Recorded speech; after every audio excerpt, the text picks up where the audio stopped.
Sejam muito bem-vindos ao nosso último capítulo, né? A gente teve aqui um GEDVT cheio de vídeos, cheio de encontros, e foi um prazer estar com vocês durante esse GE. Passou bem rápido, na minha opinião.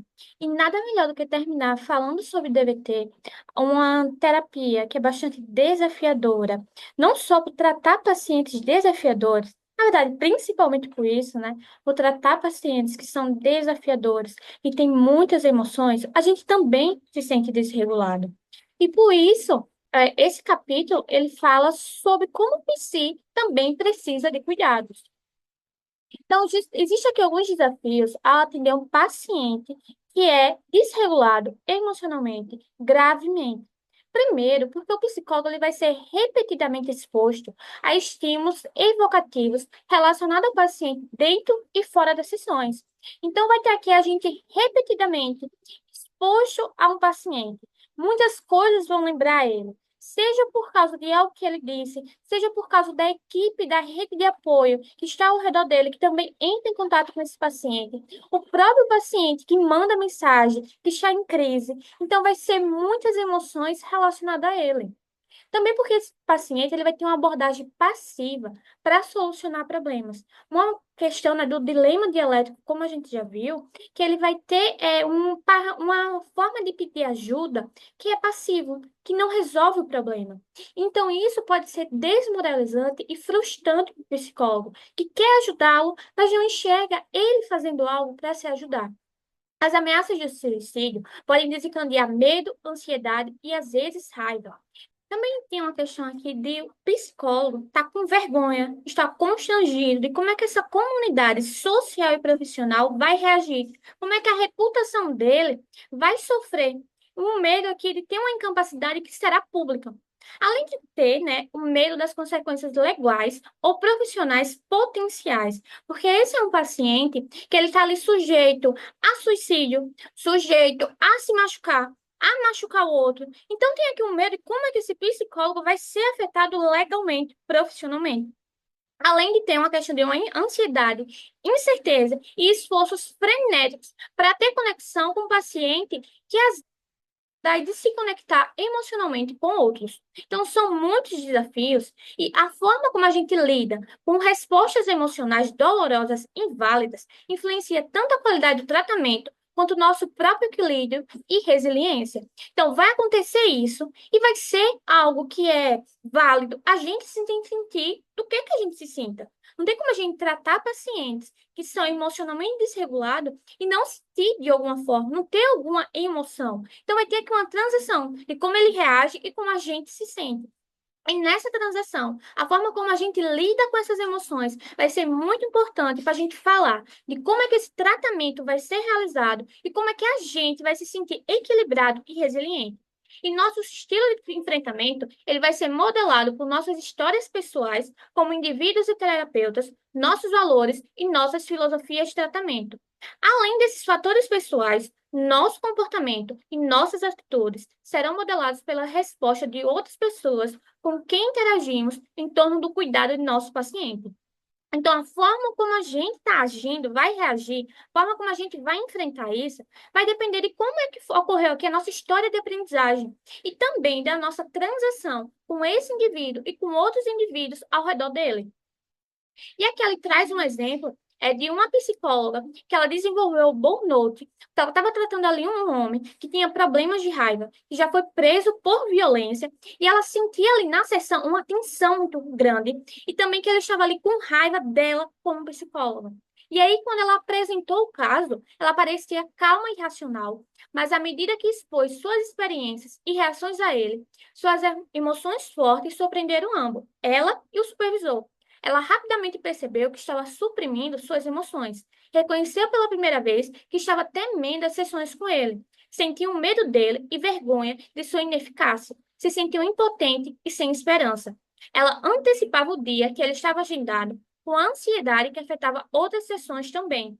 Enquanto falava comigo, olhava para baixo e agia como se tivesse cometido um crime ou um pecado.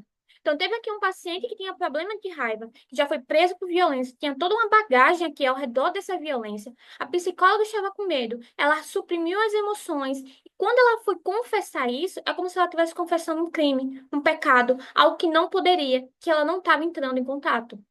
Então, aqui a gente tem que, primeiro, a gente poderia pensar até como fosse fazer aqui uma análise em cadeia, né, dessa situação, de como é que o burnout inicia, surge. Antes dessas emoções, vai ter alguma coisa acontece, algum evento desencadeante. A gente vai ter emoções primárias, que vão ser naturais e válidos, a estímulos que ocorrem dentro da relação terapêutica, na relação ali de você com o paciente. Só que diante dessas respostas que são naturais, que são válidas, que tipo assim, tudo bem sentir ela, ao invés de a gente expressar ela, da gente vivenciá-la, a gente suprime essas respostas. E nessa supressão é uma questão de uma regulação emocional disfuncional. Então, aqui existe uma transação entre o paciente que está emocionalmente desregulado e a gente que também se desregula, suprimindo essas respostas que são válidas. E isso, a gente começa a ter alguns comportamentos, como evitar estímulos relacionados a esse paciente, minimizar as emoções, a importância dessas emoções, se culpar, achar que não deveria ser dessa forma. E aí entra o burnout. O burnout, ele surge a partir do momento que existe uma supressão dessa resposta, a partir do momento que a gente acha que não deveria sentir da forma como está se sentindo.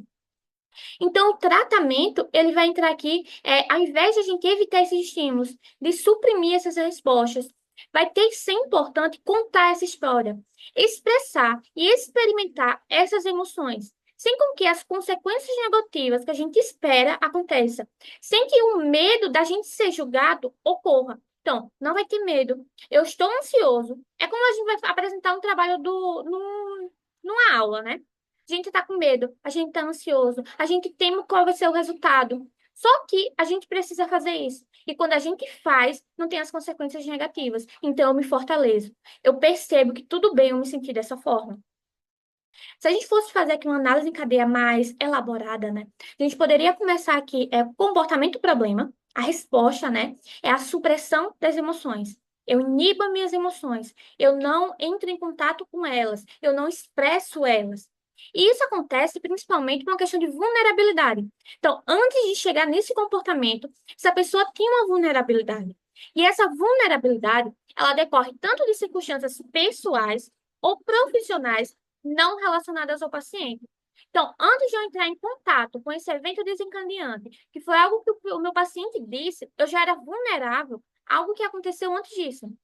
E a gente sabe bem disso, né? Como a gente tá ali atendendo um paciente, e, tipo assim, às vezes ele traz algo e pensa, meu Deus, é algo que eu sinto, é algo que eu vivencio, é algo que eu sei como é, que é difícil. Então, ali, lidar com esse paciente.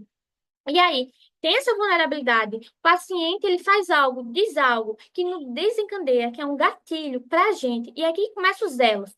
Antes da gente chegar nessa supressão emocional, a gente começa a sentir emoções negativas, que são dolorosas. A gente pensa, tenho que lidar com elas sozinhos. Eu não posso me sentir desse jeito. Até que a gente se comporta de forma a suprimir essas emoções, fazendo ajustes na terapia.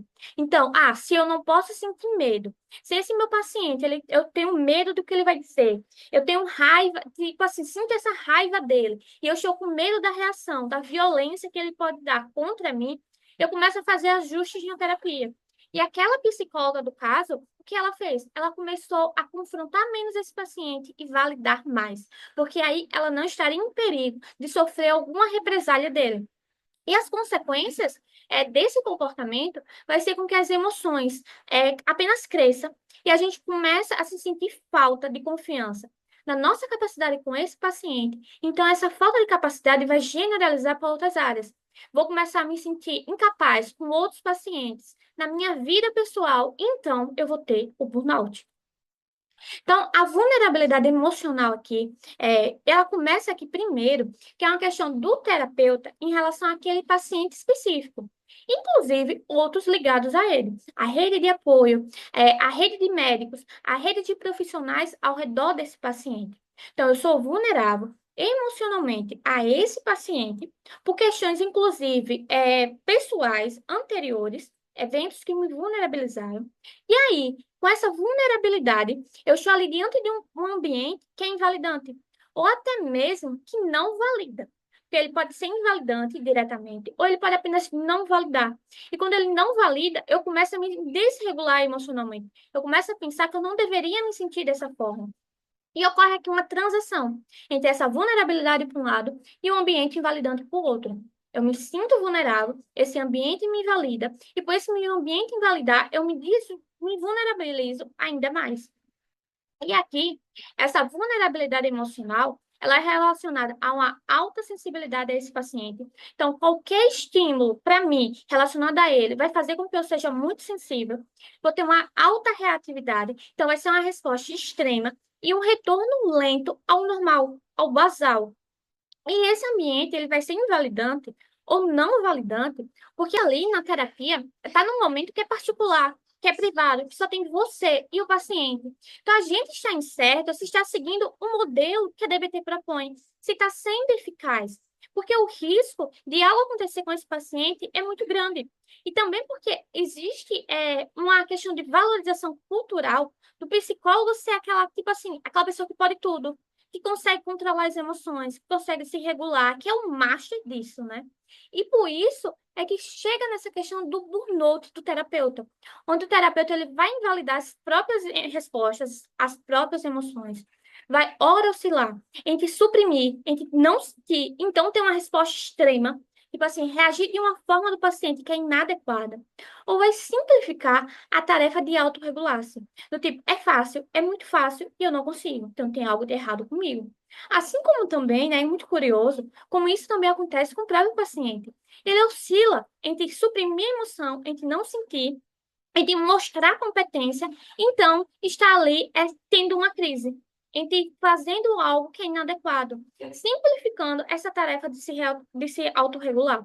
E é só quando o terapeuta ele quebra, explode, quando ele não aguenta mais, quando ele já está ali acabado, é que ele recebe apoio. O que só faz com que nessa transação esse comportamento de suprimir se mantenha.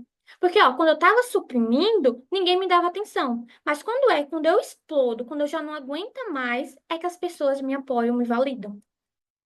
Então, aqui tem uma transação entre o terapeuta com burnout, que tem uma dificuldade em validar esse paciente que é difícil, e engajar-se na terapia deste. Então, esse paciente que está desregulado, que desregula e desregula ainda mais esse terapeuta, que tem dificuldade em validar esse paciente. E fica aqui, um prejudicando o outro, um dificultando a vida do outro. E a prevenção e o tratamento do burnout de cada membro da equipe é de papel exclusivo da equipe de consultoria de DBT. Foi justamente porque Marshall Linehan sabia que era muito difícil tratar esses pacientes que ela criou o modo da DBT, a função da DBT de consultoria entre pares, para ajudar esse terapeuta. E o objetivo do tratamento no burnout vai ser fornecer validação genuína quando o terapeuta expressa suas emoções e ajudá-lo a avaliar e resolver os problemas subjacentes às suas emoções. Porque ele se sentir dessa forma não é algo errado, é válido. O problema está na resposta, no comportamento de supressão. Então, a gente oferece a validação e a gente oferece a mudança. Tem uma forma dialética, né?